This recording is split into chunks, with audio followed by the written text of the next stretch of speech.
tuloy natin yung pag-aaral natin. May paparinig lang ako.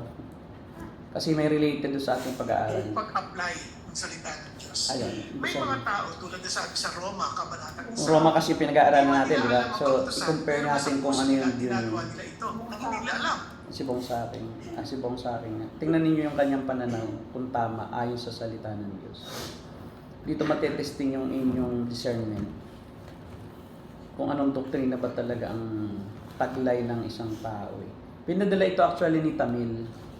Kasi si Tamil, lagi na siyang nagtatanong sa akin ng mga napapanood niya. Kasi pinadala daw ito sa kanya ng isang kaibigan niya.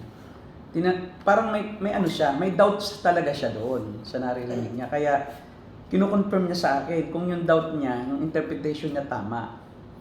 Tapos ang sabihin kong ganito iyon. Sa totoo lang, hindi yung kaalaman sa salita ng Diyos, kundi yung pag-apply ng salita ng Diyos. May mga tao tulad na sabi sa Roma, kabanatang 1, di man nila alam ang kautusan, pero nasa puso nila at ginagawa nila ito, nang hindi nila alam. Sila ay pinagpapala ng Diyos.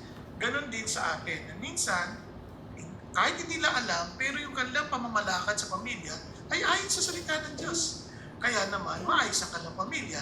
Ngunit may mga ilan na alam nila, nasanay sa Panginoon, pero hindi sila sumusunod sa paraan ng Diyos. They're not even willing to be intentional to know and to follow the ways of God. Kaya ang gulo-gulo rin ng pamilya, kaya nagiging parang hipokrito pa nga ang nangyayari. So yung unang statement, sabi niya, hindi yung alam mo sa salita ng Diyos ang mahalaga, kundi daw kung paano sa totoo mo lang, yun. hindi yung kaalaman sa salita ng Diyos, kundi yung pag-apply ng salita ng Diyos. Ito ang tanong, paano may apply kung di mo alam? Sa Roma, Diba? di man nila alam ang kautusan, pero nasa puso nila at ginagawa nila ito, nang hindi nila alam. Sila ay pinagpapala ng Diyos. Ngayon, ito ang tanong, yung sinasabi sa 1 Romans, hindi naman pleasing sa Diyos yun di ba? Yung nakasulat nga sa puso nila, na parang dahil sa konsensya, nalalaman nilang mali. But not specific word of God yun. Kumbaga, may conscience kasi, kaya parang nakasulat sa kanila ang utos ng Diyos. Pero sinasabi sa Roma, hindi yun sapat So, hindi iyon ang batayan para sabihin pagpala. Kaya sabi nga niya, pinagpapala sila.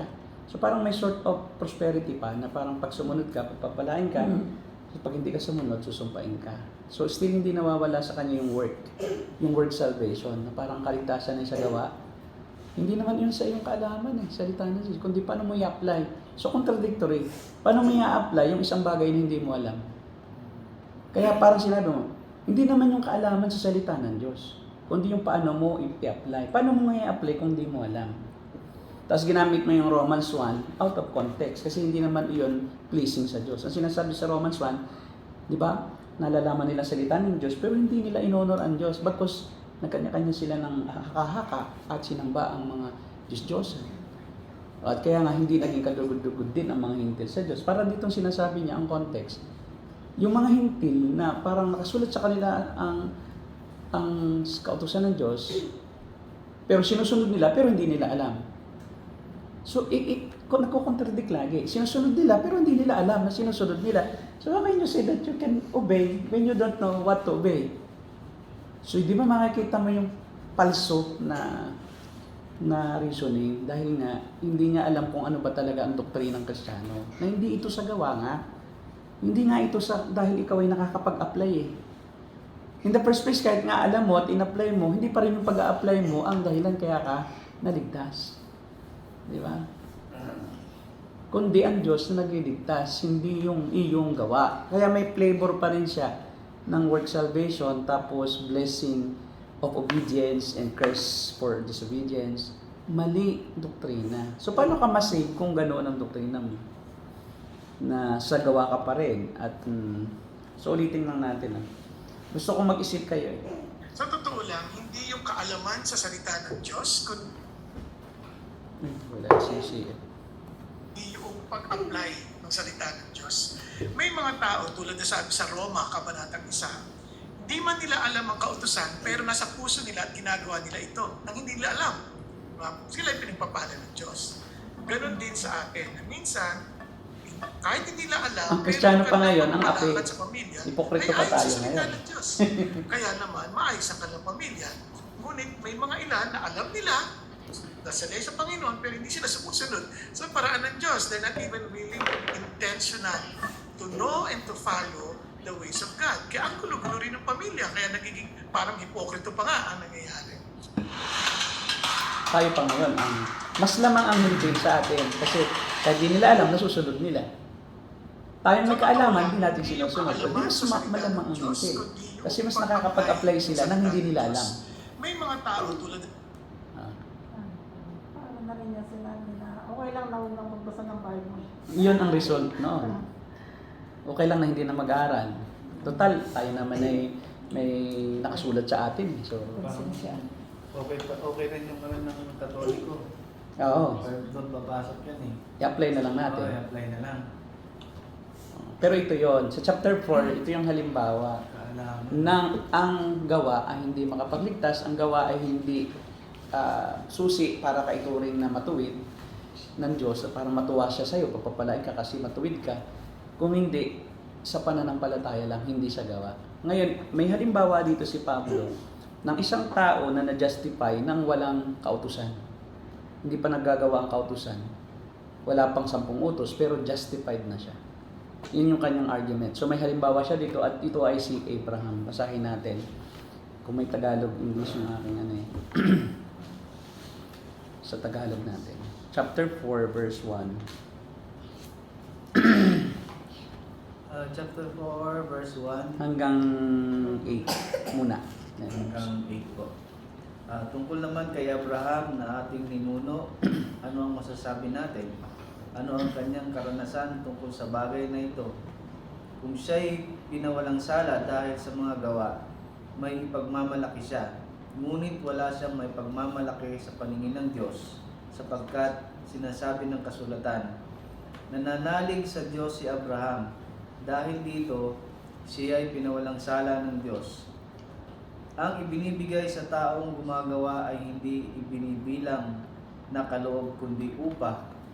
Datapwat ang hindi gumagawa kundi nananalig sa Diyos na nagpapawalang sala sa makasalanan ay pinawalang sala dahil sa kanyang pananalig. Kaya tinawag ni David na mapalad ang taong pinawalang sala ng di dahil sa mga gawa. Mapapalad yaong mga pagsuway ay ipinatawad na at ang mga kasalanay napawi na.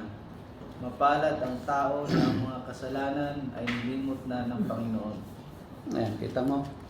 Ito yung example ni Pablo doon sa kanyang argument na ang hintil makasalanan din. Walang naging matuwid dahil sa kanilang konsensya o sa kanilang budhi at sa kanilang general revelation na nahayag sa kanila. O sa kanilang pagkakita ng mga nilikha na naisip nilang may Diyos, hindi nakapagligtas sa kanila. Ngayon, paano pa sila masisave kung yun ng Hudyo na may kautusan na hindi rin na-save sa pagsunod? Dahil sila sumuway din. So there's no comparison na parang mas mabuti yung hintil na hindi nakakaalam ng kautusan na nakakagawa ng mabuti. Doon sa nakakaalam ng kautusan pero hindi nakagawa ng mabuti. Pareho sa kanilang walang matuwid. No? So pareho silang bagsak dahil all have sinned. Kaya nga, paano nga yan maliligtas ang tao? Paano siya may tuturing na matuwid? Si Abraham ang isang magandang halimbawa, sabi ni Pablo.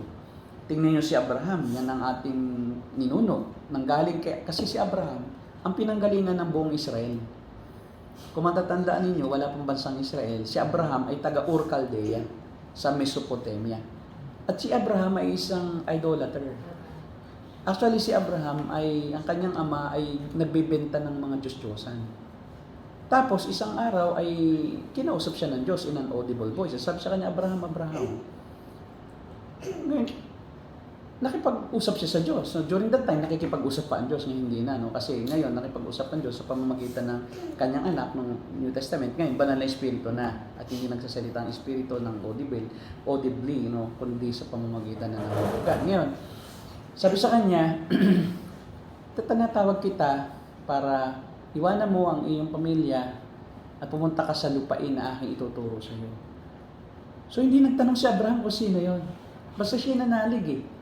Na Diyos yun, kahit di niya kilala, kahit di niya alam kung sino yon. Sumunod na siya ng sumunod. Dahil bakit? Nananampalataya siya. Hindi dahil sa gawa na kaya siya tinawag ay dahil mabuti si Abraham, kundi dahil siya nga ay hindi rin matuwid eh. Well, in fact, si Abraham ay pagano rin.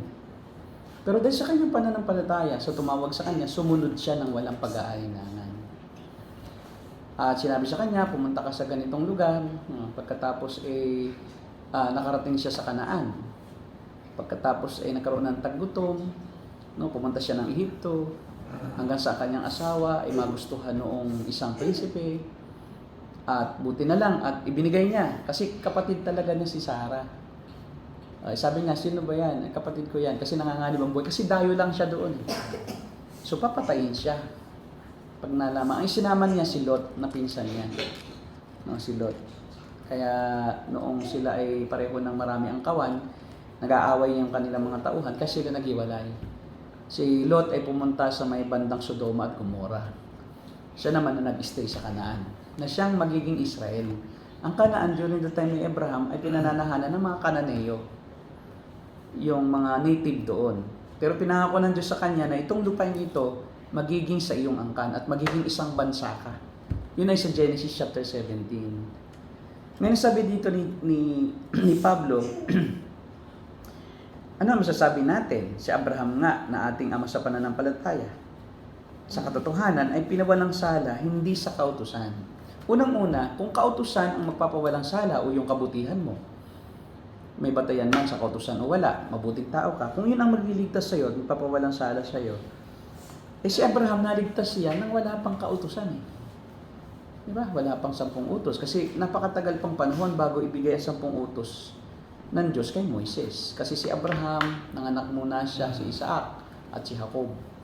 Tapos si Jacob ang piniling panggalingan ng bansang Israel. Si Jacob nanganak pa muna ng 12 hanggang lumipas pa ang daang taon bago maging bansa. So si Abraham ay sabi rito, hindi siya makakapagmalaki sa harapan ng Diyos dahil ang sabi nga ng kasulatan, sumampalataya si Abraham at yun ay itinuring sa kanya na katuwiran. So ang katuwiran ay hindi talaga sa gawa o doon sa pagsunod mo sa kautusan, kung nasa konsensya mo ba yan o sa puso mo, nakasulat sa puso mo o nakasulat sa bato o nakasulat sa Bible. Hindi yung titik na yon ang nagpapawalang sala sa tao. In fact, ang sabi nga nito sa mga susunod pang talata, ang kautusan pa nga ang naging daan upang malaman natin na tayo'y walang magagawa sa harapan ng Diyos. Ang kautusan pa ang nagpatibay ng katotohanan na wala tayong kakayahang maligtas sa ating sarili. Hindi natin kayang maging matuwid sa pamamagitan ng sariling gawa. Kaya sabi niya, kung ang kaligtasan o yung katuwiran ay dahil sa kabutihan mo, hindi iyon kaloob, kundi bayad.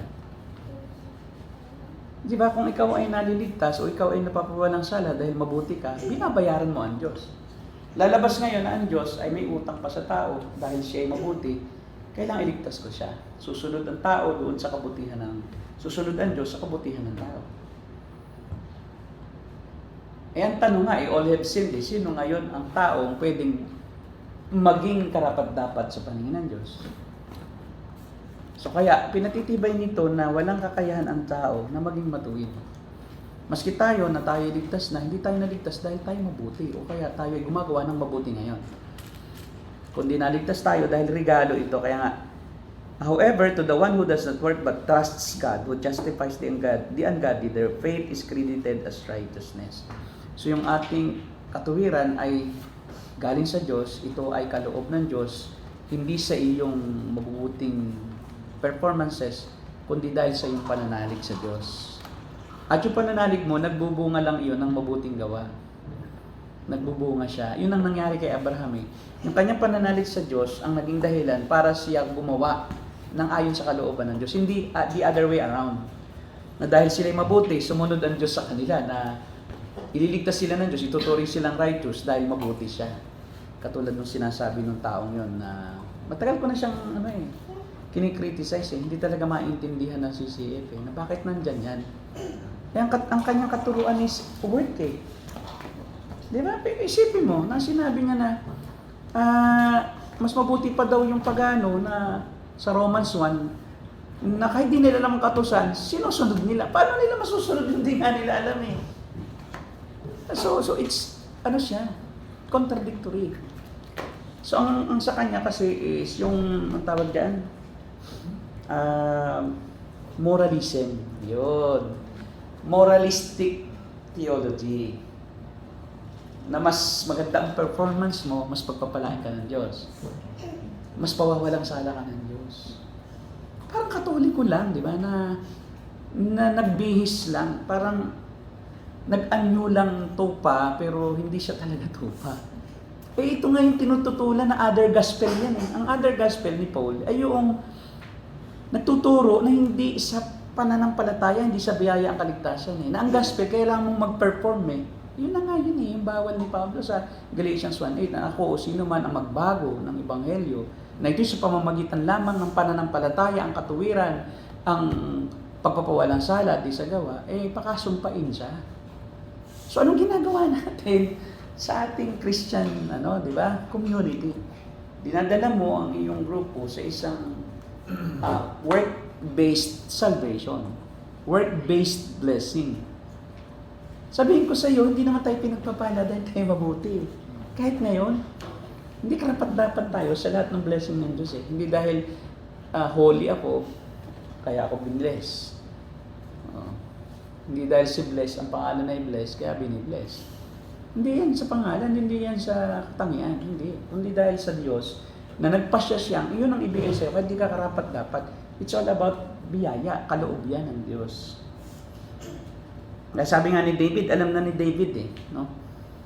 David says the same thing. So hindi lang si Abraham, hindi lang pinatunayan ng scriptures ni Moises na si Abraham ay tinuring na matuwid ng Diyos. Kasi si Moises kasi ang sumulat tungkol kay Abraham, sa Genesis.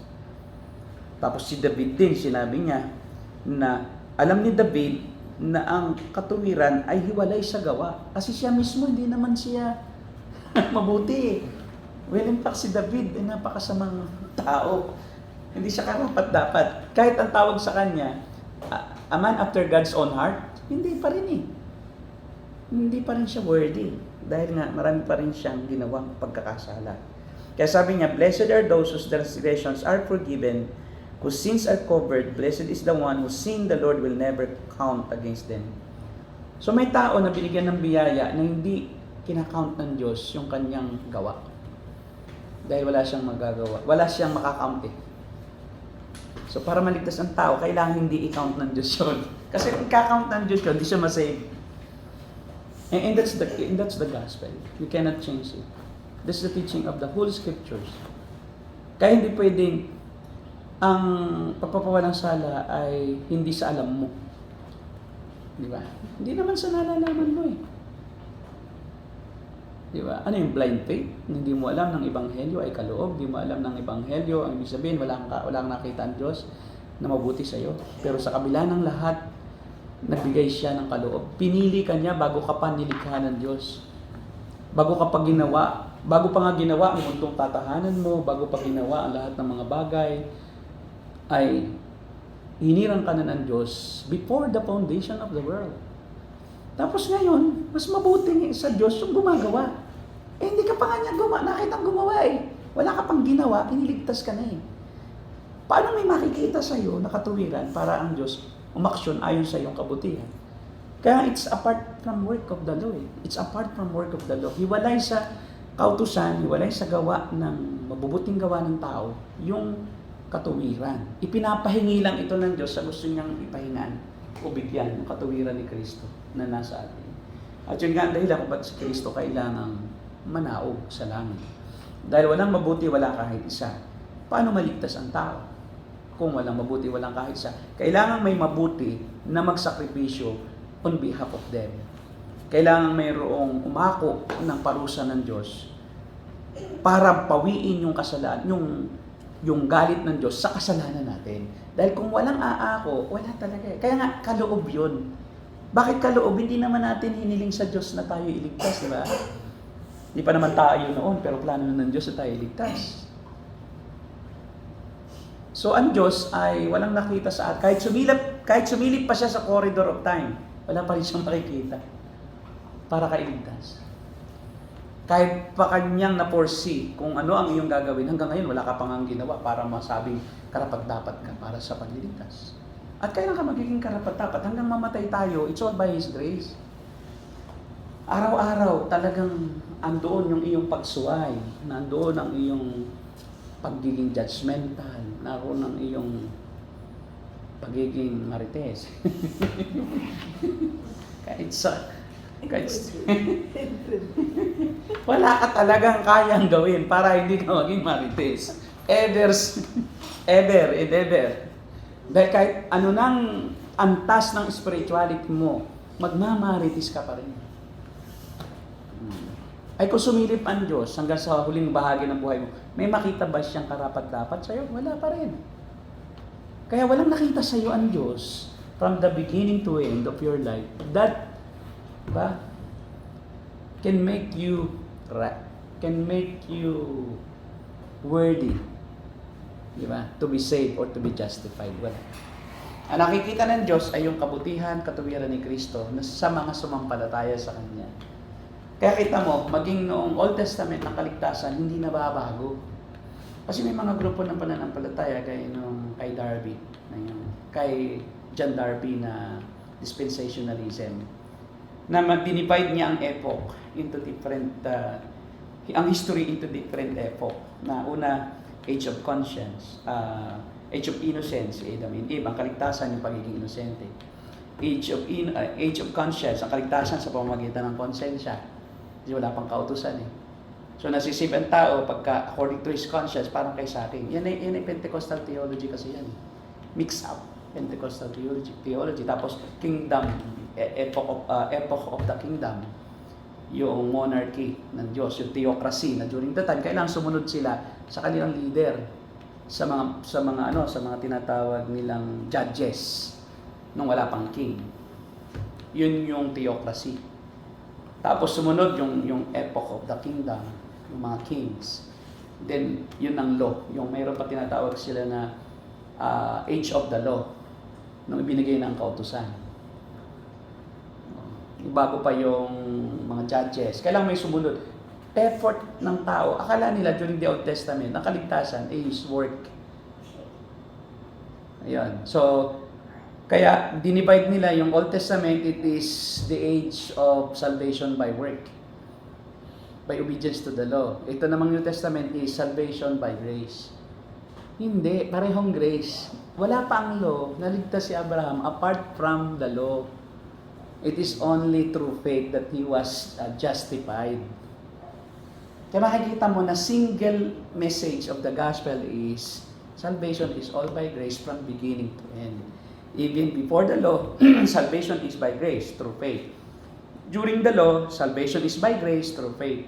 And after the law, during the new covenant, salvation is by grace. And during the millennial kingdom, salvation pa rin is by grace. During the time of 666, salvation pa rin is by grace. Hindi na bago ang plano ng Diyos pagliligtas. It's all by grace. At yun ang sinasabi ni Paul. Kaya sabi nga ni Paul, is this blessedness only for the circumcised? Kasi si Abraham ba ay dineklara na righteous after he was circumcised? Hindi. Kasi 99 years old na siya bago siya tinuli, kasabay si Isaac. So si Isaac tinuli, magkasabay sila, 99 years old siya. Pero justified na siya before he was circumcised. Therefore, it is not by work. Kasi kung yung pagtutuli niya, yung obedience niya doon sa utos ng Diyos, magpatuli ka para mapatunayan mong ikaw ay sumasampalataya. Eh kung yun ang batayan ng righteousness, bakit sinabi ng Diyos na righteous na siya bago pa siya tuliin? So it's not obedience to the law or to the command of God, but it is through faith that one is justified before God. At yun ang pinakamalaking biyaya na talagang may kaligtasan. Talaga palang may kaligtasan kasi ang kaligtasan ay hindi sa gawa eh. Pinatunayan ng buong kasulatan ng kaligtasan is by grace through faith. Hindi talaga sa work. Kaya may maliligtas. Bakit? Mayroong naging righteous, Christ, at yun ang kanyang ipinasa sa atin. Kaya may masisave. Kaya nga siya ay Savior eh. Kasi kung kaligtasan ay by work, wala pa rin na-save hanggang ngayon. Hindi talaga ma-save. Walang perfectly just, walang perfectly righteous, walang perfect obedience. Walang naging nakasunod ng 100% sa Diyos. Kaya salvation is apart from the work of law. Yun ang sinasabi rito ni Paul. ang circumcision is a sign only, a seal of the righteousness that he had by faith. Yung pagtutuloy niya, yung pagsunod niya sa utos ng Diyos na magpatuloy siya, tanda lang siya ng faith niya. Hindi siya yung nagpa-righteous sa kanya. Na siya'y sumunod. Kaya siya naging righteous. Hindi. Kundi, righteous na siya by faith. And yung pagsunod niya sa utos ng Diyos, na magpatuloy siya, ay seal. Ano yung seal? Tanda. Sign siya ng kanyang righteousness. Meron na siyang righteousness. Apart from the work of the law. Kasi yung pagtutuli is a covenant of God. It is a sign of the old covenant na kanyang ibibigay sa Israel. Na lahat ng mga Israelita dapat sumunod sa kautusan. At ang unang kautusan, ang mga lalaki dapat tuliin. Ganyan. So, hindi siya naging righteous dahil siya nagpatuli at sumunod sa kautusan. Kundi siya righteous at tanda lang ng kanyang righteousness, yung faith niya, yung pagsunod niya doon sa utos ng Diyos na siya'y magpatuli. Kasi wala namang meaning sa kanya yun eh. Bakit naman niya kailangan putulin yung foreskin? Bakit naman niya kailangan patuli siya? Yung kanyang foreskin ay kailangan niyang hiwain. Di ba? Putulin yung iba, alisin yung ibang laman, di ba? So it's not according to the law. Yung righteousness is not through obedience of the law. But it is through faith. And yung obedience mo is a seal. Is a sign of your obedience to the law. Kaya nga, makikita natin dito.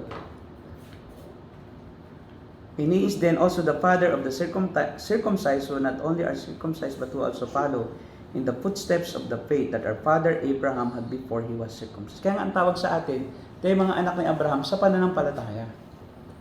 So, ang kaligtasan din, pananampalataya din. Sa pamamagitan ng pananampalataya. At ang ating modelo, kaya si Abraham, ginawang tatay, hindi sabihin tatay talaga siya in a sense na nanggaling tayo sa kanya. But naging modelo siya kasi. As a father, he modeled the faith that we should also exercise. A faith that obeys God. Yun yung faith na ang result, ang seal o tatak ay yung obedience sa Diyos. Kaya hindi ibig sabihin yung pananampalataya, tatay na ginagaya ng Pentecostal, anak pa rin namin sa pananampalataya. Hindi. So, pwedeng sabihin, bunga ng iyong gawain sa ministry. But you don't say that yung mga naging Kristiyano ay fruit mo sa faith. Hindi naman ganoon ang ibig sabihin noon. Kundi model si Abraham nung faith. Kasi ang tatay model, di ba? So, yun lang yung sense na naging model natin si Abraham na kaligtasan talaga ay hindi sa gawa, kung hindi sa pamamagitan ng pananampalataya sa Diyos. Apart from your work. Hindi ka nagtatrust sa iyong sariling kabutihan at katuwiran.